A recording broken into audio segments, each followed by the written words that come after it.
Hey everybody, it's Riker Rider and welcome back to Let's Play Final Fantasy XII. This is just going to be a preparation video to show you what I've done for Yiazmat. The only way this is getting done, and thank you Ash10 of YouTube for this strategy, is with one melee character and two support characters. Here's my melee character.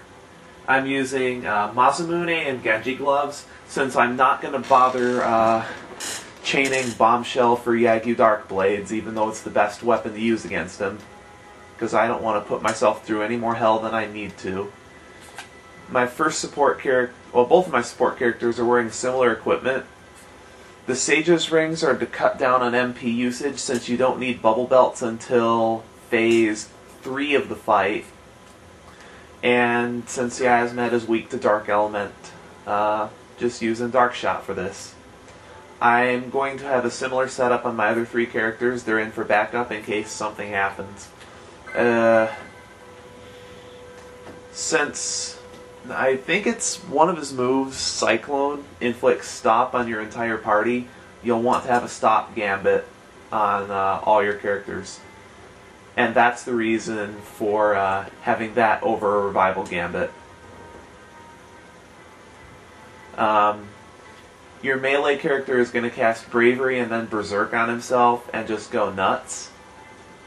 And your other two characters are going to be casting buffs and making sure that they don't get targeted, because one of your mages is going to be casting Decoy on your melee character, so he's going to be taking all the damage.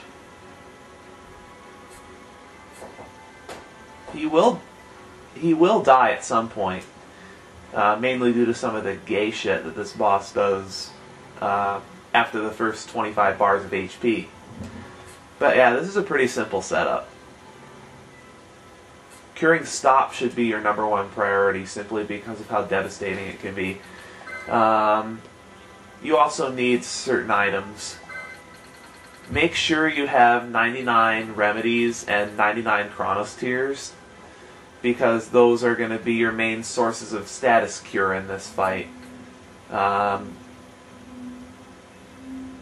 As far as extra pieces of equipment and accessories, you're going to want 3 Windbreakers, because Yiazmat's ultimate attack, Cyclone, will do about 7k wind-based damage to everybody.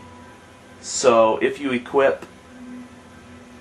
Oh, my TV's been doing this to me again.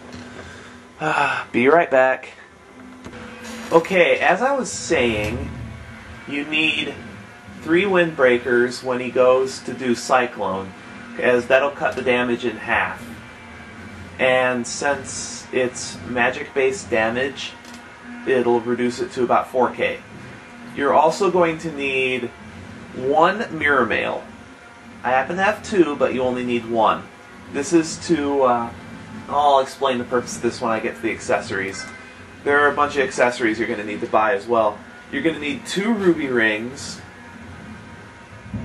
There's a phase of the fight where he casts Reflectka on your entire party repeatedly. So you'll want to reflect that back onto him, since you're not going to be casting any magic on him in the first place. This is getting real old, guys. I don't know if it's the age of my set or what it is. But that's really all the equipment that I need to mention. You're going to want the Genji gloves, regardless of whether you have a ninja sword or not.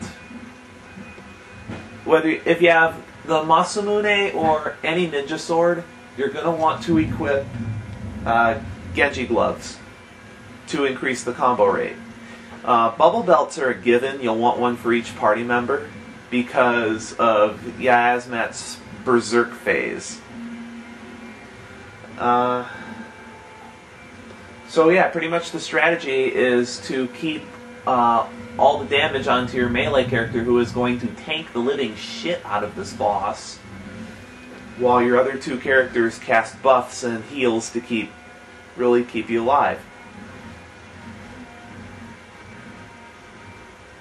I can understand why people say this is MMO-like, because this does really feel like a WoW raid, except you only have 3 people instead of 40.